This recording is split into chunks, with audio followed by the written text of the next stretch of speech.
Smoking causes cancer, use headphone for better listening.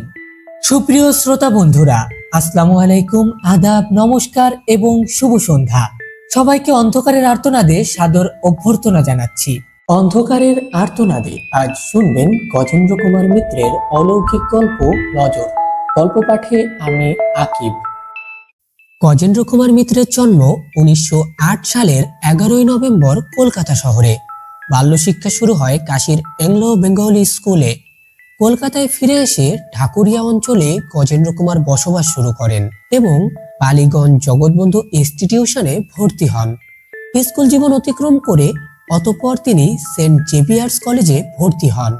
পড়াশোনা অসমাপ্ত রেখে বইয়ের ব্যবসায় যোগ দেন এবং 1940 সাল পর্যন্ত বই বিক্রি করেছেন গজেন্দ্র কুমার। স্কুল শিক্ষা সমাপ্তির কিছু পরেই বন্ধু সুমত নাথের সঙ্গে মাসিক সাহিত্য পত্রিকা কথা সাহিত্য শুরু করেন। 1936 সালে তৈরি হয় মিত্র ও ঘোষ প্রকাশনা সংস্থা।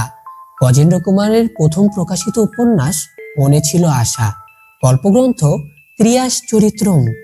1959 সালে তার কলকাতার কাছেই উপন্যাস একাডেমি পুরস্কারে সম্মানিত হয়। কলকাতার কাছেই উপকণ্ঠে, পৌষ ফাগুনের পালা, এই ত্রয়ী উপন্যাসকে আধুনিক বাংলা কথা সাহিত্যের অন্যতম উল্লেখযোগ্য উপন্যাস বলে গণ্য করা হয়।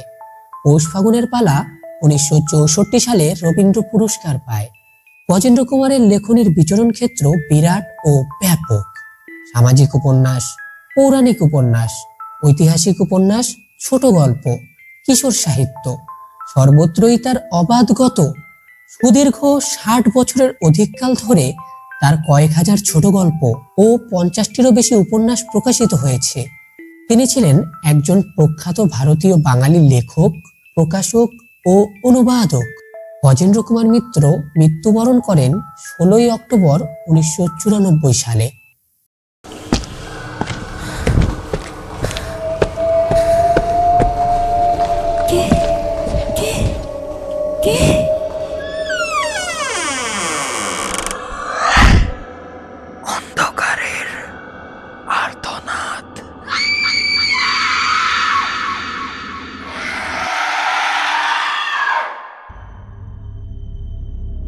খুব একটা বেশি দিন আগের কথা নয়, গত মহাযুদ্ধের আমল সেটা। দেশ ভাগ হওয়ার ঠিক আগেই এ কাহিনীর শেষ। যে শিশুর কথা বলছি সে আজ পূর্ণ যুবক, পড়াশোনা শেষ করে চাকরিতে ঢুকেছে। ঘটনাটারও 16 আনাই প্রায় সত্য, শুধু নামধামগুলো পাল্টানো হয়েছে। পাল্টানো উচিত বলে। কার্যকারণটা প্রথমে কেউ অত ধরতে পারেনি। সেই তান্ত্রিকটি এসে না বললে আজও বোধ হয় কেউ পারত না। পূর্ববঙ্গের বাড়ি সম্বন্ধে যাদের ধারণা আছে তারাই জানেন। পাঁচিল ঘেরা ঝনসম্বন্ধ বাড়ি ওদিকে বড় একটা হতো না। কোঠা বাড়ির কথা আলাদা, যাদের মাটির ঘর। অনেক সম্পন্ন ব্যক্তিও মাটির ঘরে থাকতেন, কেউ কেউ বা বন্যার জন্য থাকতে বাধ্য হতেন। ছিটে বাঁশের দেওয়ালে মাটি ধরানো, কোথাও বা এমনিই বাঁশের ফ্রেমে সাধারণ মাটির দেওয়াল, কোথাও বা ছিটে বেড়া, শুধু মাটি নেই। অনেক জায়গা নিয়ে তাদের ভিটে গড়ে উঠত, খেয়াল খুশি মতো ছড়ানো। দাওয়া উঁচু, বড় বড় ঘর, একটা বা এক জোড়া এক জায়গায়। রান্নাঘরও তাই, ছাড়া ছাড়া, গায়ে গায়ে লাগানো নয় কোনোটার সঙ্গে। পাঁচিলের বালাই নেই, শুধু বসবাসের ঘরগুলোর সংলগ্ন জমিটা নিকোনো সাফ করা থাকতো। ঘাস বা আগাছা জন্মাতে দেওয়া হতো না, সেইটাকেই উঠোন বলতো। শহর বা বড় শহরের উপকণ্ঠে যারা থাকেন, উঠোন বলতে তারা যা বোঝেন এ তার ধারে কাছেও যায় না। আসলে এটাকে উঠোনও বলা যায়, চলন বা চলাচলের রাস্তাও বলা যায়। রাস্তা হিসেবে একটু বেশি চওড়া এই যা, কারণ এরই একটা অংশ নির্বাধায় পুকুর পর্যন্ত চলে গেছে। গৃহ বিশেষে একাধিক পুকুর, কোনোটা বা গেছে পিছনের সুপুরি নারকেলের বাগান পর্যন্ত, সেই একেবারে শেষে 5-6 বিঘা বা 8-10 বিঘা, যার যেমন জমি বাগান মিলিয়ে যেটাকে বাস্তু ধরা হয়। তার চারিদিকে কারো হয়তো বা বাঁশের বেড়া, কারো বা কাটা গাছের, কারো বা তাও নেই, মাটি কেটে একটু নালা মতো করা আছে সীমানা হিসেবে। যেদিনের কথা বলছি, মুকুল বৌদি সেই রকম একটা চলাচলের রাস্তায়, উঠোনও বলতে পারেন তাকে, বসে ছেলেকে দুধ খাওয়াচ্ছিল। তখন ঠিক সন্ধ্যের মুখটা, চারিদিকের বড় বড় গাছের ছায়ায় বেঁধে আবছা হয়ে এসেছে আলো, অথচ ঠিক আলো জ্বালারও সময় হয়নি। ছুচকি বেলা যাকে বলে এমনই সময় সেটা। কতকটা সেই আবছায়ার জন্যেই ফাঁকা এসে বসেছিল বৌদি, কিছুটা আলো পাবে বলে। সন্ধ্যা দেখানো হলেও পাড়াগাঁয়ে সেই প্রদীপের আলো ভরসা। দুটো হ্যারিকেন আছে, একটা নিয়ে ছেলেরা পড়াশোনা করে, আর একটা চলে বাইরের চণ্ডী মণ্ডপে। মুকুল বৌদির ভাসুর বসে হিসেবপত্র দেখেন, পাড়ার লোকজন এলে গল্পও করেন। তাছাড়া সন্ধ্যা দেওয়া হলে আবার কিছুক্ষণ অপেক্ষা করতে হয়, সেই সন্ধেকালটা না কাটলে নাকি খাওয়াতে নেই। অথচ দেরিও হয়ে গেছে ঢের। কিষেন এসেছে অনেক দেরিতে, গায়ে দুইতে দুইতে সূর্য পাটে বসে গেছে। ছেলেটা খিদে চিল চেঁচাচ্ছে। তৎসত্ত্বেও শাশুড়ি তিরস্কার করেছিলেন মুকুল বৌদিকে।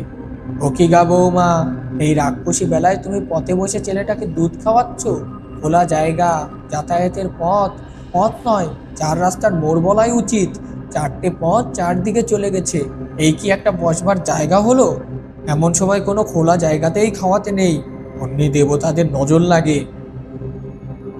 অত গা করেনি মুকুল বৌদি, সত্যিই কোনো বিপদ হতে পারে তা ভাবেনি, ভাবার কথাও নয়। এসব ভয় থাকে মানুষের অল্প বয়সে, তবু তখনও কেউ ঠিক বিশ্বাস করতে পারে না। এসবে বিশ্বাস আসে বেশি বয়সে। যৌবনে ভয়ও থাকে না, বিশ্বাসও থাকে না। সে বয়সে অপদেবতার অস্তিত্ব একটা পরিহাসের বিষয় মাত্র। এই ঘটনার কয়েকদিন পরে, ছেলের যেদিন 1 বছর পূর্ণ হতে ঠিক একটি দিন বাকি, মুকুল বৌদি ছেলেকে কোলে করে রাস্তায় এসে দাঁড়িয়েছিল। ঠিক দুপুরবেলা, চড়া রোদ, তবে বৌদি দাঁড়িয়েছিল একটা বড় কাঁঠাল গাছের ছায়ায়। অতটা কড়া রোদ বোঝা যাচ্ছিল না সেখানে। অবশ্য ছায়া না থাকলেই বা কি, রোদ থাকলেও দাঁড়াতে হতো। মুকুল বৌদি দাঁড়িয়েছিল মানিক জেলের খোঁজে, যে বুড়োটা মাছ দিয়ে যায়। আজ 3 দিন তার পাত্তা নেই, ফলে কারো পেটেই মাছ যায়নি কদিন। অসুবিধাটা মুকুলেরই বেশি। ছেলেটা সবে ভাত খেতে শিখেছে, কিন্তু মাছ না হলে এক দানা ভাতও খেতে চায় না। সেই গরজে একেবারে রাস্তার ধারে এসে দাঁড়িয়েছে। মানিককে দেখতে পেলে 1 পুনকে চাল আর 2 পুনকে খুদ কবুল করে নিজেদের পুকুরেই নামাবে একবার। আগে শুধু খুদ দিলেই হতো, এখন আর কেবলমাত্র 2 পুনকে খুদে বড় পুকুরে জাল ফেলতে চায় না। যেদিন দরকার থাকে সেদিন সামান্য বস্তু দুর্লভ হয়ে ওঠে। বহুক্ষণ দাঁড়িয়েও মানিকের দেখা পাওয়া গেল না সেদিন। ফিরেই আসছে, হঠাৎ একটি মেয়ে ছেলে কোথা থেকে এসে প্রায় পথ জুড়ে দাঁড়িয়ে গেল। আহা, কাদের খোকা গা? বাহ, ভারী সুন্দর খোকা তো।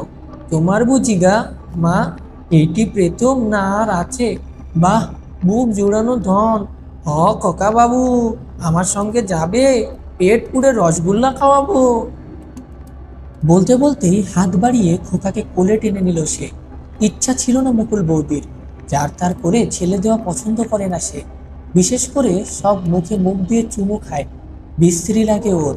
কিন্তু তখন সেই মুহূর্তে ঠিক বাধাও দিতে পারল না।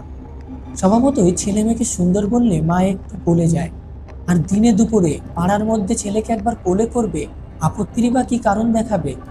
বরং না দেওয়াটাই অভদ্রতা দেখায়। কেন দিচ্ছি না মুখ ফুটে বলাও তো শক্ত। আর মেয়ে ছেলেটিও নেহাত খুব ছোট ঘরের কি ভিখিরি এমনও মনে হলো না। বাসি করা ফর্সা কাপড় পরনে, রংটা ময়লা হলেও চেহারায় বেশ একটা সিরিয়াসে। ওর কলকাতার মাসিমা বলেন রাজ্য। মুখটাও কেমন যেন চেনা চেনা লাগছে, কোথায় যেন এর আগে দেখেছে ওকে। সেক্ষেত্রেও যদি কিছু পরে মনে পড়ে যায় যে মেয়ে ছেলেটি ওদের জানাশোনা কিংবা দুঃসম্পর্কের আত্মীয় কেউ, তখন লজ্জার সীমা থাকবে না ছেলেকে কোলে দিতে অস্বীকার করলে। অবশ্য সে বেশিক্ষণ রইলও না, খানিকটা আদর করে চুমু খেয়ে আবার মায়ের কোলে ফিরিয়ে দিয়ে চলে গেল। সেই দিনই সন্ধ্যায় খোকার গা গরম হলো। রাত 10টা নাগাদ সে জ্বর উঠল 104 ডিগ্রিতে। গা পুড়ে যেতে লাগলো। ভয় পেয়ে রাত্রেই পাড়ার ডাক্তারকে ডেকে আনলেন যোগেশ দা। কিন্তু তিনি কিছুই বুঝতে পারলেন না। সর্দি নেই, কাশি নেই, বুকে সর্দি বসা কি জল জমা, কোনোটারই কোনো লক্ষণ পাওয়া যায় না। টাইফয়েড বা ওই জাতীয় কোনো জ্বর হলে সঙ্গে সঙ্গে এত জ্বর বাড়ে না। তবে এটা কিসের জ্বর? পিষিয়ে টিষিয়ে গিয়েছিল কোনো রকম? কোথাও কেটে ফুটে যায়নি তো? অসহায়ভাবে এদেরই বারবার প্রশ্ন করেন ডাক্তারবাবু। জ্বর কিন্তু বেড়েই যাচ্ছে এদিকে। ভোরের দিকে সদরে লোক পাঠানো হলো হাসপাতালের বড় ডাক্তারের জন্য। সদর খুব বেশি দূরও নয়, মাইল 6। তবু খানিকটা নৌকোর পথ, ইচ্ছে থাকলেও তাড়াতাড়ি যাওয়া যায় না। ফলে সেখানে পৌঁছে ডাক্তারবাবুকে ধরে নিয়ে আসতে আসতে দুপুর গড়িয়ে গেল। তখন আর ডাক্তারের কোনো প্রয়োজন ছিল না, তার অনেক আগে ছেলেটি মারা গেছে। কিন্তু কি হয়েছিল? কিসে মারা গেল? এত জ্বরই বা হঠাৎ উঠলো কেন? এমন নীল হয়ে গেল কেন ছেলে? তাই বড় ডাক্তারবাবু কিছু বুঝতে পারলেন না। এরপরেও যোগেশদার একটি ছেলেই হলো। এটি আরো সুন্দর, দেখতে আরও স্বাস্থ্যবান। এর যখন 11 মাস বয়স, বকুল বৌদিকে বাপের বাড়ি যেতে হয়েছিল। বাবার খুব অসুখ, মা তার আগে থাকতেই শয্যাশয়ী। এক বউ দিল্লিতে, আরেক বউ ব্যাঙ্গালোরে। বাধ্য হয়েই মুকুল বৌদিকে যেতে হয়েছিল। সে কাছে থাকে, আর শ্বশুর বাড়িতেও লোকের অভাব নেই, অর্থাৎ কাজ করবার লোকের। শাশুড়ি পিস শাশুড়ি, বড় যা, একবারই মেয়ে ছেলে, এদেরও কিছু অসুবিধা ছিল না। যেতে হয়েছিল, গিয়ে থাকতেও হয়েছিল মাসখানেক। মা যতদিন না উঠে সংসারের ভার নিতে পারেন। এইখানে একদিন মুকুল বৌদির বাপের বাড়িতে দুখানা ঘর কোঠা, তারই একটার সামনে দালানে ছেলেকে নিয়ে বসে আছে। ছেলে বুকের দুধ আজকাল খায় না বড় একটা, সেদিনই খাচ্ছিল একটু আধটু। এক বৃদ্ধা মহিলা এলেন। হরেন কেমন আছে রে তোর বাবা? মুকুল চিনতে পারল না ঠিকই, কিন্তু চক্ষু লজ্জায় সেটা বলতেও পারল না। ইনি যে চেনেন, আর ভালো করেই চেনেন, তাতে কোনো সন্দেহ নেই। সেক্ষেত্রে একে চিনতে না পারাটা ওরই অপরাধ বলে বোধ হলো। বিশেষ একটু পরেই আবার যখন ওর মার নাম ধরে তত্ত্ব করলেন, ধরো কোথায় গেছে, সে ভালো আছে তো? মা গোপাল মামাদের বাড়ি গেছেন কি একটু কাজে। হাসি হাসি মুখে খবরটা দিতে হলো। আসুন, বসবেন না? না না, আমি যাই। এটি বুঝি তোর খোকা? বাহ, বেশ খোকা। কি খোকা বাবু, তোমার নাম কি? মুকুলের কোলেই রইল ছেলে। উনি শুধু গাল টিপে চুমু খেয়ে আদর করে চলে গেলেন। মা ফিরে আসতে মুকুল বৌদি ওর কথা বলল, বাবার ঘুম ভাঙতে তাকেও। দুজনের কেউই চিনতে পারলেন না ভদ্র মহিলাকে। এই গ্রামের তো কেউ নয়ই, কিন্তু অন্য গ্রামেরই বা কে এত পরিচিত? ওই বয়সে যত মহিলার কথা মনে হলো, খানিকটা মেলে হয়তো, পুরো কারো সঙ্গে মেলে না। এই দিন দুই পরে এ ছেলেরও তেমনি জ্বর এলো, সেই প্রচণ্ড গা পুড়ে যাওয়া জ্বর। এই গ্রামের যিনি একমাত্র ডাক্তার, তাকে সেদিনে কি কারণে পাওয়া গেল না। সে জায়গায় বড় কবিরাজকে ধরে নিয়ে এলেন হরেনবাবু। খুব বিখ্যাত কবিরাজ, বিস্তর নাম ডাক, রসসাগর উপাধি। তিনি হাসতে হাসতে এসেছিলেন, কিন্তু ছেলের নাড়ি ধরতেই তার মুখ শুকিয়ে উঠল। তিনি হরেনবাবুকে বললেন, আমাদের শাস্ত্রে যেটুকু আছে আমি করছি, কিন্তু এর নারীর গতিক আদৌ ভালো না। তোমাদের যাতে কোনো ক্ষোভ না থাকে সেইভাবে তোমরা চিকিৎসার ব্যবস্থা করো। অন্য কোনো ডাক্তার ডাকতে চাও, ডাকো। যা করার সবই করা হয়। সন্ধ্যা নাগাদ একজন কেন, দুজন ডাক্তারই এলেন। যোগেশ দ্বারাও এসে পড়লেন, কিন্তু কিছুতেই কিছু হলো না। রাত 1টা নাগাদ এ ছেলেও মারা গেল। পরে হিসাব করে দেখা হয়েছিল, সেই দিনই ওর 1 বছর পূর্তির দিন। আর একটা দিন বেঁচে থাকলে জন্মদিন পেত। এর পরের ছেলে, অর্থাৎ যোগেশদার তৃতীয় সন্তানটিও যখন এইভাবে ঠিক 1 বছরের হয়ে মারা গেল, তখন সকলেই চঞ্চল হয়ে উঠলেন। এতটা একেবারে কাকতালীয় হতে পারে না, অন্তত অনেকেরই তাই মনে হলো। ঠিক 1 বছর বয়স হলেই মরছে, আর একই ধরনের জ্বর, একরকম লক্ষণ। জ্বর হওয়ার ঠিক আগে একজন করে অচেনা লোক আদর করে যাচ্ছে, সবটাই স্বাভাবিক। দৈবের যোগাযোগ বলে মানতে চাইলেন না তারা। তৃতীয় সন্তানটির বেলায়ও নাকি সেই জ্বর আসার আগের দিন যোগেশদা কোলে করে বেড়াতে বেরিয়েছিলেন। কে একটি অল্প বয়সী ফ্রক পরা মেয়ে পথে ধরে কোলে করে প্রচুর আদর করেছিল। অত অল্প বয়সের মেয়ে বলেই কোনো সন্দেহ হয়নি যোগেশদার, কিন্তু এখন প্যাটার্ন মিলে যাচ্ছে, মনে হচ্ছে সে একই ব্যাপার। এরপর কিছু যে একটা করা দরকার, সে বিষয়ে কারো সন্দেহ রইল না। সকলে নিজের নিজের বুদ্ধি ও অভিজ্ঞতা মতো উপদেশ দিতে লাগলেন। নানা ধরনের পরিকল্পনা অনেক সময় পরস্পর বিরোধীও হয়ে উঠতে লাগলো। শেষ পর্যন্ত কিন্তু যোগেশদার মামা কামিনীবাবুর পরামর্শটাই এদের সকলের মনে লাগলো।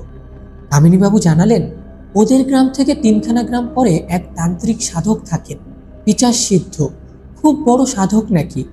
তাকে গিয়ে ধরলে এর প্রতিকার হতে পারে। তিনি নাকি প্রসন্ন হলে দিনকে রাত করে দিতে পারেন। এমন বহু লোকের বহু উপকারই করেছেন তিনি, জীবনও রক্ষা করেছেন। কামিনীবাবুর এক সম্বন্ধীকে ঘোর সর্বনাশ থেকে উদ্ধার করেছেন। তবে পয়সার লোভ দেখিয়ে কিছু করানো যাবে না, সে মানুষ নন। খেয়াল হলে করবেন, নয়তো একেবারে হাঁকিয়ে দেবেন। খেয়াল হলে নিজেই পয়সা চেয়ে নেবেন, নইলে সেদে কেউ দিতে গেলে হয়তো লাথি মেরে বসবেন, নয়তো মুখে থুতু দিয়ে দেবেন। একবার চেষ্টা করে দেখা হোক তো অন্তত। যা মনে হচ্ছে সত্যিই যদি তাই হয়, যদি কোনো অপদেবতারই ব্যাপার হয়, এটা ওর দ্বারাই একটা সুরাহা হবে। পরামর্শটা সকলেরই মনে লাগলো।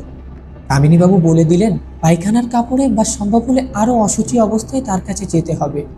ঘোর নোংরার মধ্যে বাস করেন তিনি, কিন্তু তা দেখে ঘেন্না করা চলবে না। বা সে সম্বন্ধে কোনো মন্তব্য করাও না। স্থির হলো যোগেশ দা, তার দাদা ক্ষিতীশ বাবু আর কামিনী বাবু এই তিনজনে যাবেন সেখানে। দুর্গা বলে একদিন শেষ রাত্রে নৌকা করে রওনা দিলেন ওরা। যেখানে গিয়ে যাত্রা শেষ হলো, নদীর ধারেই একটা বিরাট পাকুর গাছের দুটো মোটা শিকড়ের খাঁজে কোনো মতে আটকে থাকা একটা ভাঙা চালাঘর। এত আবর্জনায় পূর্ণ যে দূর থেকেই তার দুর্গন্ধে দম বন্ধ হয়ে আসে। আর তেমনি সে লোকটিও, বড় বড় চুল, বাঘের মতো নখ, বোধহয় বছর 10-12 চান করেননি। পরনের কাপড় জামাও তথই গজ। রাস্তায় যেসব পাগল ঘুরে বেড়ায় তাদের মতোই গায়ে পুরু হয়ে ময়লা জমে আছে। সবটা জড়িয়ে এমন একটা বদগন্ধ যে কাছে যায় কার সাধ্য। তবু যেতে হলো, প্রণামও করতে হলো। কে জানে কেন তিনি অতি সহজেই প্রসন্ন হলেন। সব শুনে বললেন, তোরা যা গিয়া, আমি যাইতাছি। সামনাটারে না দেখা কিছু বলন যাইব না। এরা রাহা খরচ বাবদ কিছু দিতে গেলে হুঙ্কার দিয়ে উঠলেন একটা। আশ্চর্য এই, এতটা দূরের পথ। নৌকা করে যখন ফিরে এলেন ওরা তখন সন্ধ্যা হয়। কিন্তু বাড়ি ঢোকার মুখে যার সঙ্গে দেখা হলো সে সেই তান্ত্রিক সাধু ঘোষাল মশাই। বিড়বিড় করে বকতে বকতে আর কি যেন বাতাসে শুকতে শুকতে যোগেশ দাদের বাড়িতে ঢুকছেন। চোখাচোখি হতে ওদের বিস্ময় লক্ষ্য করে হা হা করে হেসে উঠলেন একবার। হাসিটাও যেন ঠিক সাধারণ মানুষের হাসি নয়। সে হাসির শব্দে এদের সর্বাঙ্গ শিউরে গায়ে কাঁটা দিয়ে উঠল। গাছপালায় যেসব কাক পাখির দল রাত্রির মতো এসে আশ্রয় নিয়েছিল তারাও ভয় পেয়ে আর্তনাদ করে উঠল। ঘোষাল মশাই সেই প্রায় অন্ধকারেই মুকুলকে ভালো করে তাকিয়ে তাকিয়ে দেখলেন। তারপর আশ্চর্য কোমল সুরে বললেন, মা, গুরুজনরা যা বলে তা শুনতে হয়। শাশুড়ি বারণ করেছিলেন, কথাটা উড়েই দিয়েছিলে, মনে মনে হেসেও ছিলে, কিন্তু ওরা বহুদর্শী লোক, যা বলেন ভেবেই বলেন। সন্ধ্যাবেলা চলাচলের পথে বসে দুধ খাইয়েছিলে কেন বড় ছেলেটাকে, আর জায়গা পাওনি? সকলেই চমকে উঠল। কথাটা অনেকেই জানতো না, যারা জানতো তাদেরও মনে ছিল না। শুধু সেই সামান্য একটি তুচ্ছ ভুলের যে এতদূর পরিণাম হতে পারে তা বোধহয় মুকুলের শাশুড়িও ভাবেননি। মুকুল বৌদি তো ভয়ে বিবন্ন হয়ে উঠল। ভয়ে, দুঃখে, অনুতাপে দেখতে দেখতে তার কপালে বড় বড় ফোঁটায় ঘাম দেখা দিল। গলার কাছে কান্না ঠেলে উঠতে লাগলো। যোগেশদার মাই প্রথম কথা কইলেন। তারও গলায় কান্না। বললেন, তাহলে কি হবে বাবা? আমার বৌমার কোনো ছেলে বাঁচবে না? কে বললে বাঁচবে না? সপ্তাহে কটা ডক কাটিস কেন মাগি? বাঁচবে না তো আমি আছি কি করতে? সব ঠিক করে দেব। এই তো আবার সামনে ছেলে আসছে ওর, এ বাঁচবে। ওর আরও ছেলে মেয়ে হবে, সব বাঁচবে। তবে যা বলে যাচ্ছি ঠিক মতো তাই শুনতে হবে। যতদিন না ছেলের 18 মাস বয়স হচ্ছে ততদিন ছেলেকে কোনো খোলা জায়গায় বসিয়ে খাওয়াবে না, সন্ধ্যার পর ঘরের বার করবে না, আর কোনো অচেনা লোকের কোলে দেবে না। এই যদি শুনে চলতে পারো তাহলে আর ভয় নেই। এ ছেলে 18 মাস পেরিয়ে গেলে অন্য ছেলে মেয়েও বাঁচবে। কিন্তু ক্ষিতীশবাবু খুব ভয়ে ভয়ে প্রশ্ন করলেন। মার লাঞ্ছনা দেখে ভয় হয়ে গেছে তার। যদি কোনো বিশেষ কারণে বার করতে হয়? নিতান্তই যদি বার করতে হয়। এবার আর খিচিয়ে উঠলেন না ঘোষাল মশাই। সর্ষের তেলের মশাল জ্বালিয়ে এক হাতে মশাল আর এক হাতে ছেলে নিয়ে বেরোবে। যেই বেরো, যতক্ষণ বাইরে থাকবে, যার কোলে থাকবে তার হাতে সেই মশাল থাকবে, এভা চলবে না। ঘোষাল মশাই বাইরে পুকুর পাড়ে বসে পান্তা ভাত আর বাসি মাছের অম্বল খেয়ে চলে গেলেন। যাবার সময় কি ভাগ্যি, একটা টাকাও চেয়ে নিলেন ক্ষিতীশবাবুর কাছ থেকে। যোগেশদা তাড়াতাড়ি 5টা টাকা বার করে দিতে গিয়েছিলেন, তাকে কুৎসিত ভাষায় গালাগাল দিয়ে উঠলেন। যোগেশদার সামনে থেকে পালাতে পথ পান না। ঘোষাল মশাইয়ের প্রথম কথাটা অচিরেই ভুলে গেল অবশ্য। একটি ছেলেই হলো আবার মুকুল বৌদির, আগের মতোই সুন্দর ফুটফুটে ছেলে। তবে তাতে আরো চিন্তা বেড়েই গেল। ঠিক নিশ্চিন্ত হতে পারল না কেউ। ঘোষাল মশাইয়ের আশ্বাসবাণী যে সত্য হবে তা এখনো প্রমাণিত হয়নি। ছেলে এর আগেও হয়েছে সুশ্রী স্বাস্থ্যবান, তিনবারই হয়েছে। 1 বছর করে বেঁচেওছে, কিন্তু রাখতে পারা যায়নি। এবারই কি থাকবে? সত্যি কি ঘোষাল মশাইয়ের কোনো শক্তি আছে? জন্মদিন যত কাছে আসে ততই যেন কণ্টক সজ্জা বোধ হয় সকলের। মা বাবা ঠাকুরমার তো বটেই, জ্যাঠা জেঠিদেরও কম নয়। বারবার এই বিশ্রী কাণ্ড ঘটে যাচ্ছে, কারোরই ভালো লাগছে না সেটা। কিন্তু ঘোষাল মশাইয়ের প্রভাবেই হোক আর সাবধানে থাকার জন্যেই হোক, উৎকণ্ঠা রুদ্র নিঃশ্বাস প্রতীক্ষার মধ্যে দিয়ে 1 বছর পূর্ণ হয়ে গেল খোকার। তাও যেন বিশ্বাস হতে চায় না সবাই বারবার হিসেব করছেন, পাজি ক্যালেন্ডারের সঙ্গে মিলিয়ে দেখছেন। তবুও দুর্ভাগ্য যে সত্যিই কাটলো, 1 বছর যে ভালোই ভালোই পার হয়ে গেল, এ কথা ভাবতে পারেন না আর। সেই কারণে আরও 2-3টে দিন ছটফট করলো সবাই, আশা ও আশঙ্কায়, নিদারুণ সংশয়ের মধ্যে। তারপর একটু একটু করে যেন নিঃশ্বাস পড়ল সকলের, আবার সহজ হতে শুরু করলেন সবাই। অবশ্য ফাঁড়া একেবারে কাটেনি এটাও ঠিক। ঘোষাল মশাই 18 মাস বা 1.5 বছর সময় বেঁধে দিয়েছেন। ওই সময় পর্যন্ত সাবধানে থাকার নির্দেশ আছে। তবু আসল সেই ভয়ঙ্কর 1 বছরের সীমানা তো পেরিয়ে আসতে পারা গেছে, এই তো ঢের। অনেকদিন পরে আবার এই বাড়ির মেয়েদের মুখে হাসি ফুটল। এই 1টা বছর খুবই সাবধানে ছিলেন এরা। মধ্যে একবার রাত্রে বার করতে হয়েছিল খোকাকে। মুকুল তখন বাপের বাড়িতে। হঠাৎ এদের এক জ্যাঠা এসে পড়লেন, মানে যোগেশ দাদের জ্যাঠা। ভারত ছাড়ো আন্দোলনে জেলে গিয়েছিলেন। দীর্ঘকাল পরে ছাড়া পেয়ে একবার এদের সঙ্গে দেখা করতে এসেছেন। সেই দিনই ভোর রাত্রে রওনা হতে হবে। অবিলম্বে হাসপাতালে ভর্তি হওয়া দরকার। গুরুতরভাবে পীড়িত। একদিন দেরি হওয়া মানেও মৃত্যুর দিকে এক পা বেশি এগিয়ে যাওয়া। সুতরাং তাকে নিয়ে যাওয়া যায়নি অতদূর। রাত পোহানো পর্যন্ত অপেক্ষাও করা যায়নি, খোকাকেই আনতে হয়েছিল। দূর বেশি নয়, মাত্র মাইল 4-এর ব্যবধান। তবু দেরি লাগে একটু। খানিকটা পথ নৌকোয় ও খানিকটা হেঁটে আসতে হয় কিংবা গরুর গাড়িতে। সেই সমস্ত পথই হরেনবাবু এক হাতে নাতিকে আর এক হাতে মশাল নিয়ে এসেছেন, কারোর হাতেই দেননি। ফলে এখানে এসে যখন পৌঁছলেন, কোনো হাতি আর নাড়বার ক্ষমতা নেই। 3 দিন ধরে শেখ মালিক দিয়ে তবে সার ফিরিয়ে আনতে হয়েছিল। এইভাবেই হুঁশিয়ার থাকতে হবে। নিয়মকানুন সতর্কতা একটুও শিথিল করা যাবে না। সে সম্বন্ধে সকলেই সচেতন, কারোরই দ্বিমত নেই। পরস্পরকে বলেওছেন বারবার। তবু কবে এবং কখন যে সতর্কতা শিথিল হয়ে এসেছে একটু, তা কেউই টের পাননি। এমনকি যার সবচেয়ে সজাগ থাকার কথা, সেই মুকুল যে কখন নিজের অগোচরে একটু ঢিল দিয়েছে আগের সেই সদা সতর্কতায়, তা সেও বুঝতে পারেনি। আর তার ফলে সেদিন একটা অঘটন ঘটে গেল। কালটা পূর্বাহ্ন বেলা, 9টা-9:30 হবে। বাড়িতে লোকজনও বিস্তর, আর সেই জন্যে কারো খেয়াল হয়নি কথাটা। আর একেবারে বাইরেও নয়, দরজা ঘেঁষে বসেছিল ঠিকই, তবু ঘরের মধ্যে বসে মুকুল দুধ খাওয়াচ্ছিল তার ছেলেকে। 1 বছরের হলেও এখনো ঝিনুকে দুধ খায় খোকা, গ্লাসে বা বাটিতে চুমুক দিতে শেখেনি। ব্যাপারটা কেউ লক্ষ্যও করেনি।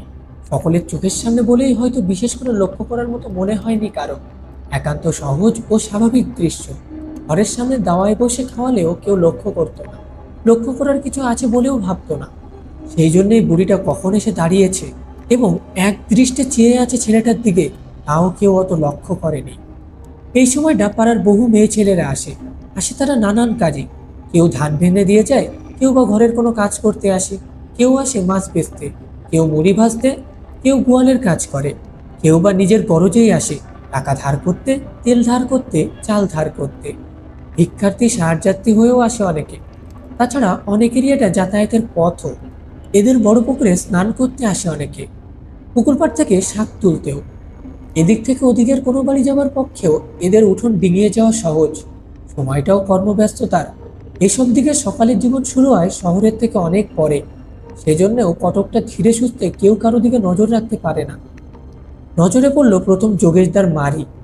বকুল যে দরজার কাছে বসে ছেলেকে দুধ খাওয়াচ্ছে, তা তিনিও দেখেছেন, কিন্তু অত লক্ষ্য করেননি। অর্থাৎ সে ঘটনার পূর্ণ তাৎপর্যটা তার মাথায় যায়নি। এখনো বুড়িটার দিকেই তার নজর গেল। অপরিচিত মুখ। এই গ্রামের কেউ তো নয়, ঠিক পাশের কোনো গ্রামেরও নয়। কেমন এক রকমের হাসি হাসি মুখে মুগ্ধ দৃষ্টিতে তাকিয়ে আছে প্রায় পলকহীন চোখে। সেই দৃষ্টি অনুসরণ করেই এবার তিনি প্রথম দেখতে পেলেন মুকুলের কাণ্ডটা। সঙ্গে সঙ্গে প্রায় আর্তনাদ করে উঠলেন তিনি, বৌমা! সে চিৎকারে সকলেই চমকে উঠল। মুকুল তো উঠলেই। ত্রস্ত হয়ে শাশুড়ির দিকে তাকাতেই তার দৃষ্টি অনুসরণ করে বুড়িটাকেও দেখতে পেল। সঙ্গে সঙ্গে তার গলা দিয়েও একটা ভীত আতঙ্কগ্রস্ত স্বর বেরোলো। সে সভয়ে ছেলেকে বুকে চেপে ধরে আঁচল দিয়ে ঢাকতে ঢাকতে ভেতরে সরে গিয়ে সশব্দে কপাট দুটো বন্ধ করে দিল। মহা বিরক্ত হলো যেন বুড়িটা। অপমান হতো ক্ষুণ্ণ কণ্ঠে বলল, কেন কেন বিষয়টা কি? আমি কি নজর দিতাম নাকি? বলি নজর দিচ্ছিলাম মনে করো নাকি? ওলাডারে যে সরাইলা, সিসি এমনে ভাবো নাকি? আমার তো কাম সারাই হইয়া আইছিল, চলিয়াই তো যাইতাম। এত আবার গন্ডগোলের আছে ডাকি? বিড়বিড় করে বকতে বকতে বুড়িটা আশ্চর্য রকমের ক্ষিপ্র বেগে চলে গেল। এরা সকলেই এত হতচকিত হয়ে গিয়েছিলেন যে সে কে, কোথায় থাকে, কোথা থেকে এসেছে এবং কি দরকারে, সেসব প্রশ্ন করার কথা কারো মনেও পড়ল না দৃষ্টির অগোচরে চলে যাওয়ার আগে। সেই দিনই সন্ধ্যায় বাচ্চাটা জ্বর হলো, সেই ভুতুরে জ্বর। এদের মুখ শুকিয়ে আসা স্বাভাবিক। মুকুল এবং মুকুলের শাশুড়ি কান্নাকাটি শুরু করবেন, তাতেও বিস্মিত হওয়ার কিছু নেই। সকলেই ধরে নিলেন যে আর কোনো প্রতিকার সম্ভব নয়, একেও হারাতে হবে এবার। এমনকি ক্ষিতীশদা যখন ডাক্তার ডাকতে উদ্ধত হলেন, তখন যোগেশদাই তাকে বাধা দিল। কি লাভ দাদা, বুঝতেই তো পারছো। কিন্তু সামনে সেই সকল দিক আচ্ছন্ন করা অন্ধকারের মধ্যে একটা ক্ষীণ আশার আলো এই যে এবারে জ্বরের তাপটা পূর্ববারের মতো ভয়াবহ নয়, গতিটাও অত দ্রুত নয়। শেষ রাত্রেও 103-এর বেশি উঠল না, ছেলেও তেমন বেহুশ হয়ে পড়ল না।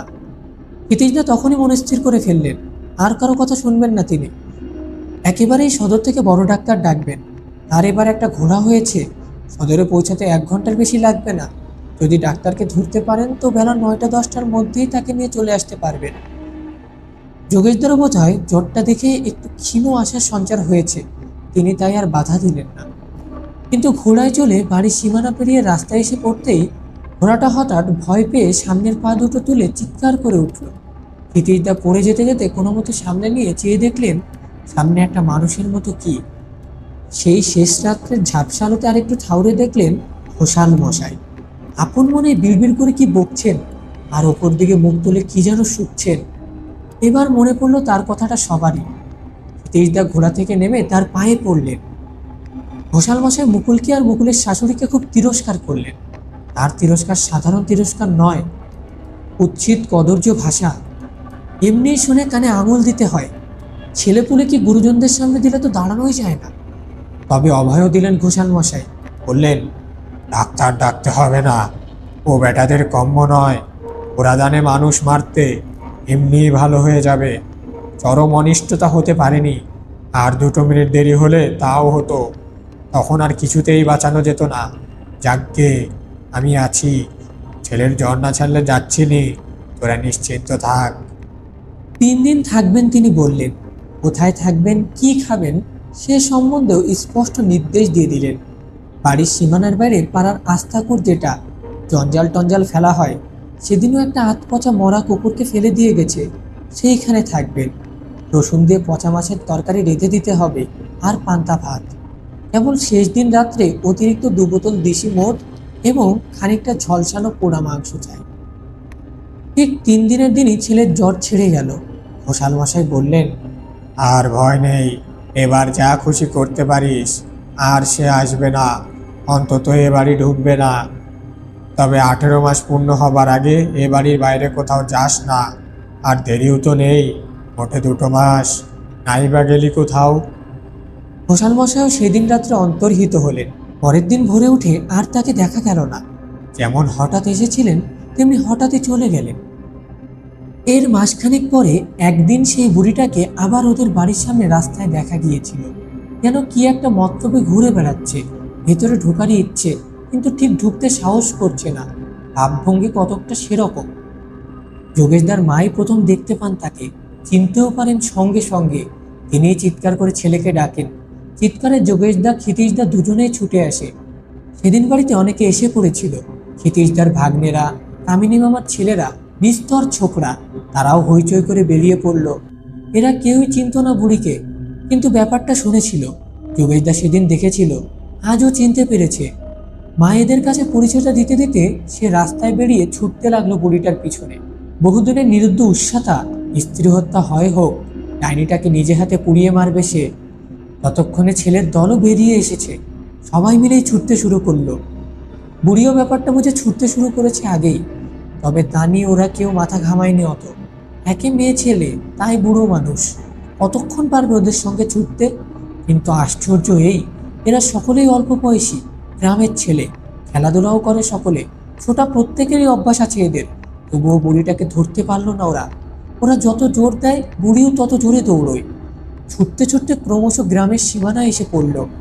সামনে দিগন্ত বিস্তৃত মাঠ, ধানের ক্ষেত। অবশ্য তখন ধান কাটা হয়ে গেছে, তবুও দৌড়তে অসুবিধা হয় বই কি। সে অসুবিধা দুপক্ষেরই হবার কথা, কিন্তু এই সময় একটা অদ্ভুত কাণ্ড ঘটল। মাঠের মাঝামাঝি একটা গাছ ছিল, সম্ভবত শিমুল গাছ, বিরাট বহুদিনের গাছ। বুড়িটা সেখানে গিয়ে হঠাৎ সেই প্রকাশ্য দিবালোকে সকলের সামনে চোখের নিমেষে মিলিয়ে গেল। আগের মুহূর্তেও সকলে দেখেছে বুড়িটাকে সেই গাছটা দুহাতে জড়িয়ে ধরতে। পর মুহূর্তে আর কোনো চিহ্ন দেখতে পেল না তার। ভয় হবারই কথা, ভয় হলো। যতই দিনের আলো হোক আর দল বেঁধে যাক, এমন অলৌকিক অবিশ্বাস্য কাণ্ড দেখলে কার না ভয় হয়। সকলেরই গাটা ডোল দিয়ে উঠল একবার, মুখ শুকিয়ে গেল। কিন্তু যোগেশ দাও প্রতিহিংসার স্থির প্রতিজ্ঞ। সে বলল, এই আমি এখানে আছি, তোরাও জন্দুই থাক, বাকি সব বাড়ি গিয়ে কিছু কাঠ খড় আর তেল নিয়ে আয়, গাছটাকে পুড়িয়ে দেব। সেই মতোই ব্যবস্থা হলো। চারদিকে কাঠখড় সাজিয়ে তেল ঢেলে আগুন লাগিয়ে দেওয়া হলো। বিপুল অগ্নিশিখা উঠল গাছটার চারিদিক দিয়ে। সে আগুন আর ধোঁয়া দূর দূরান্তের গ্রাম থেকেও দেখা গেল। শয়ে শয়ে লোক ছুটে এলো ব্যাপারকে দেখার জন্য। ডালপালা, শাখা প্রশাখা, পত্রপল্লব সব ঝলসে পুড়ে গেল। কিন্তু আশ্চর্য এই, মূল কাণ্ডটা কিছুতেই পুড়ল না বহু চেষ্টা করেও। সন্ধ্যা পর্যন্ত চেষ্টা করে যোগেশদাকেও হাল ছাড়তে হলো শেষ অবধি। ছালগুলো পুড়ে সাদা ছাই হয়ে গেল সেই অসহ উত্তাপে। কিন্তু কাণ্ডটা যেমন ছিল তেমনই দাঁড়িয়ে রইল। আজও আছে নাকি, তেমনিই খাড়া দাঁড়িয়ে আছে। সেদিনও একদল এসেছে দেশ থেকে, পাকিস্তান হবারও বেশ কয়েক বছর পরে। তারাও এসে গল্প করেছে। শাখা প্রশাখাহীন নিষ্পত্র সাদা কাণ্ডটা তেমনই আছে আজও, না পড়ছে না ঘুণ ধরছে তাতে। কে জানে আরো কতকাল থাকবে।